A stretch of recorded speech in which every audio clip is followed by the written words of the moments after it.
Hi everyone, Michelle Markey, and we're in the final throes of finishing up our floral pumpkin with frame. Now, I've done it. I've completed it. And really, as I explained earlier, most of the techniques that I used to finish were basically ones that you've already learned in previous sections of this video. I do want to point out what I'm using for the borders, and another favorite product of mine, it is these Lumiere Jacquard paints. This is Sunset Gold, and I'm just painting it in on the beads all the way around. And I'm just going to zoom in here real quick. I'm going to show you, just dip your brush in, come in, paint, and there you go. Now, it's got a really nice glittery effect to it. So if you're looking for something to kind of give your work a bit of pizzazz, I would recommend this. Once this is finished drying, then all you do is come in and heat set it, which, by the way, is what I wanted to focus on with the pumpkin itself. Now, this is dried for 24 hours. Now, once I finish this entire coloring, I will flip it on the back. I will heat set it first from the back. And let's talk about how you go about heat setting. You're going to set your iron at a high cotton setting. No steam, never, ever, ever use steam with any of this. It can cause some of these colorings to bleed, and of course you don't want that to happen. Then you're going to get yourself a press cloth. Now, what do I use as press cloth? Well, to be honest with you, there's something that I use as a press cloth. Yep, a paper towel. If you have some of the silicone press cloths that you get with, say, a heat press, or if you have silicone mats that you use with some of your quilting products, you can certainly use that as well. The main thing is to protect your work, because this cotton sateen does scorch very easily. So again, you're going to start from the back. You're going to put your press cloth down over the back of your work. You're going to come down straight with your iron, hold for 10 seconds. I usually just count out loud. And then you're going to overlap as you go back and forth across your work. Once you've done that, and this is probably overkill, but you can do this, you'll repeat and do it from the front as well. You don't have to. I do just as a kind of a precaution, because I test everything I do, and I absolutely want to make sure that everything is color fast before I throw it in the wash. So that's it. If I have anything more to add to this video, I will, but I think that you have so far gotten the gist. Oh, quick point about these kits. For anyone who buys one of my kits, if I have colored it like I have done with this pumpkin, typically I will write up instructions that are set up as paint by number that correspond to this particular video, so that you can go to my website, which is in the description link below, click on it and look for coloring instructions or more coloring instructions. I've got so many out there these days, I'm having to set up second pages, and probably will end up doing a third before the end of the year. So that's it. Once again, as always, if you have enjoyed watching this video, please hit the like button. And if you would like more content, please hit the subscribe button. Thanks so much for watching. Bye. Okay, for this part of the video, I'm going to show how you're going to make the background color. I have decided to go with a pale orange, so I'm using Pro Chemical and Dyes Profab Color Concentrate, and maybe there's a half a teaspoon in this bowl.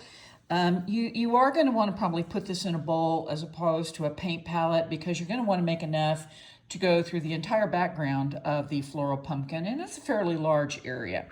So all I'm going to do is just kind of start squirting. That looks pretty good. Let's get this mixed up and see what happens here.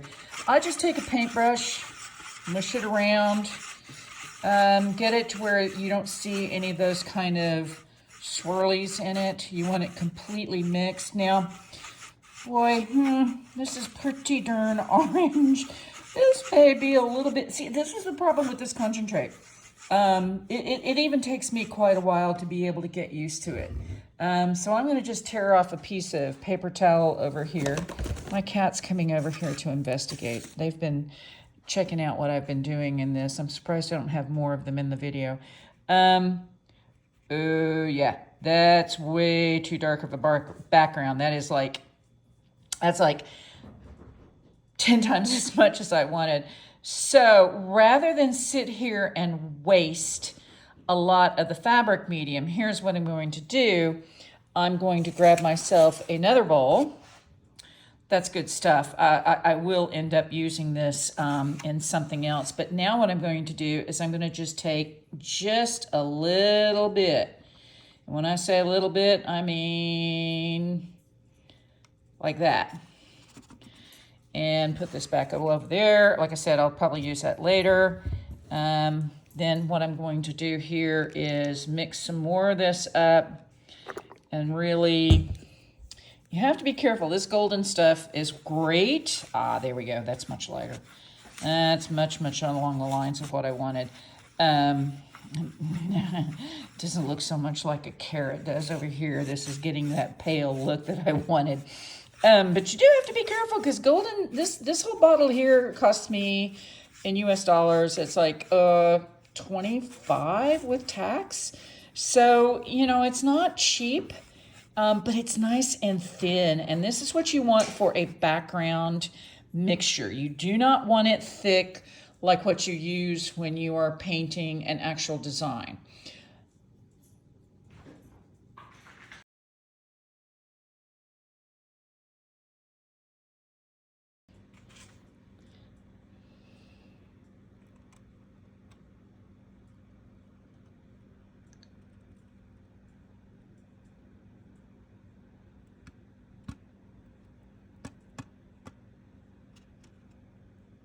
Okay, this will be a bit about how to start coloring your background. Now, you could brush this on, but as thin as watery as it is, I actually like to use a cotton ball. And I want kind of a diffused look. So all I want to do is get about this much on here. Now, when I go to apply this, I'm not going to go straight down with the color. I'm going to kind of come off to the side and start dabbing it lightly. And the reason you don't want to do that is because you don't want to create that first big blotch of color. You want to kind of gently put this on there. Now I am ecstatic. This is exactly what I wanted. I wanted just a pale color. I didn't want it to be super orange like that concentrate when I first made it. But what you do is you keep just kind of going over in kind of overlapping areas until you finally just can't get any more color out. Now I'm still pretty good. I've got a fair amount of color on there. You know, I may have to press a little harder as the cotton does release the color and I kind of run out. Now get as close as you can, but leave yourself some margin. We'll talk about using a stippling brush later to kind of get to the closer areas. Now notice I'm getting pretty close to there, but again, you want to leave some room. But I'm just trying to create a nice orange cloud. And now this is going to be a single color.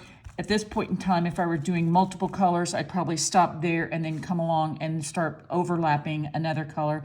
But I'm happy with the color as it is, so I'm going to go ahead and finish the rest of this.